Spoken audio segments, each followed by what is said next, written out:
Bien-aimés frères et sœurs en Jésus, la grâce, la paix, la miséricorde nous sont donnés de la part de Dieu le Père et de Jésus-Christ, son Fils, notre Sauveur. Amen. Pour notre méditation de ce jour, nous allons lire dans le livre de Job, au chapitre 5 et le verset 9.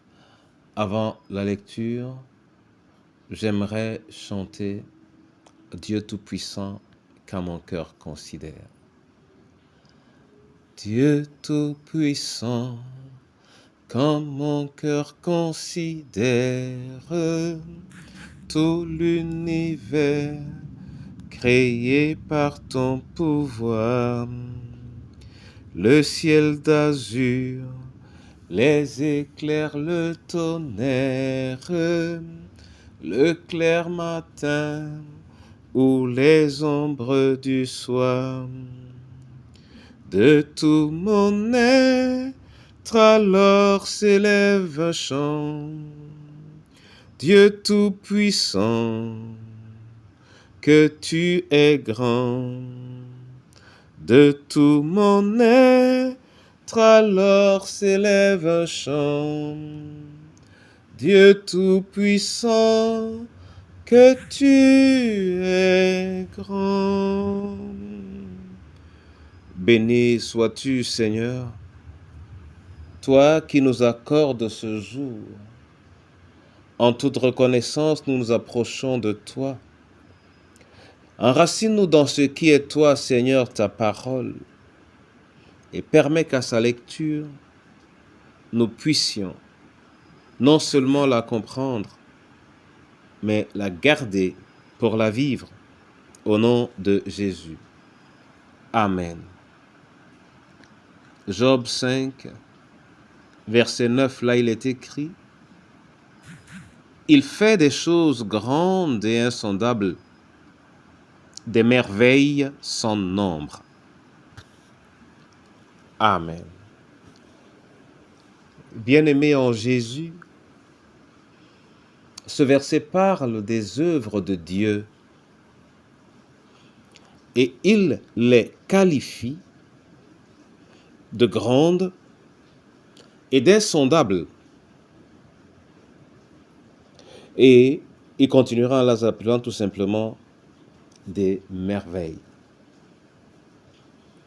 Ces trois qualificatifs nous indiquent l'importance de ces œuvres et son caractère inhabituel et hors norme,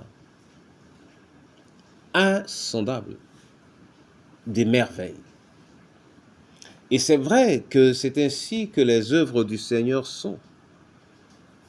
Ces œuvres nous surprennent, mais ces œuvres sont notre vie et le moyen par lequel nous pouvons le reconnaître.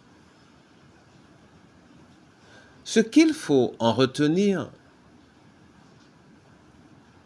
c'est que même si ce que l'Éternel accomplit est merveilleux, est surprenant et étonnant, ce n'est pas lui, le Seigneur, qui est étonné, c'est nous qui le sommes.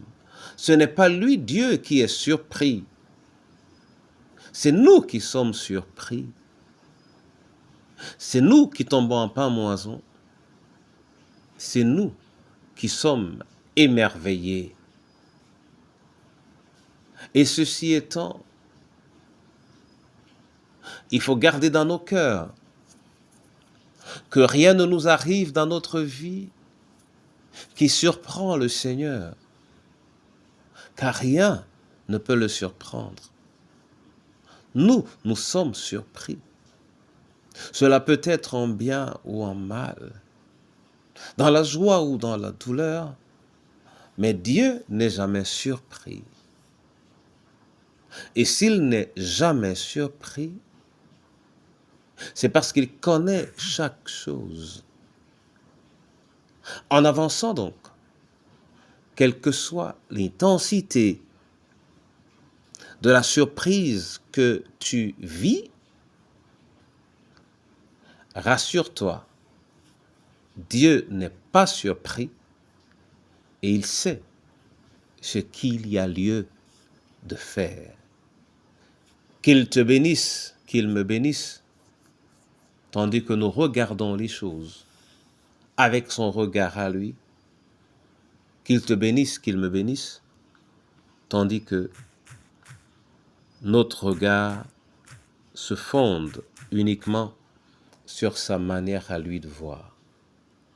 Au nom de Jésus-Christ. Amen. Je te rends grâce, Seigneur, et je veux te dire merci parce que toi, tu n'es jamais surpris. Et rien de ce qui arrive à quiconque t'appartient ne te surprend jamais. Au contraire, tu sais avant que cela ne se produise que cela arrivera. Apprends-nous, Dieu Tout-Puissant, à épier ton regard et à nous attendre à ta main en toute saison, au nom de Jésus de Nazareth. Entre tes mains, je veux remettre le veuf, la veuve, l'orphelin, l'abandonné, le scellé, les personnes seules, le malade ou le prisonnier, le sans-abri ou le réfugié, chacune de nos familles, Seigneur, la plus petite cellule qui se doit d'expérimenter la joie de ta présence et ton Église, ô Dieu Tout-Puissant, cette source éternelle que tu t'es bâtie au milieu de ta création. Ravive-la au nom de Jésus-Christ. Amen.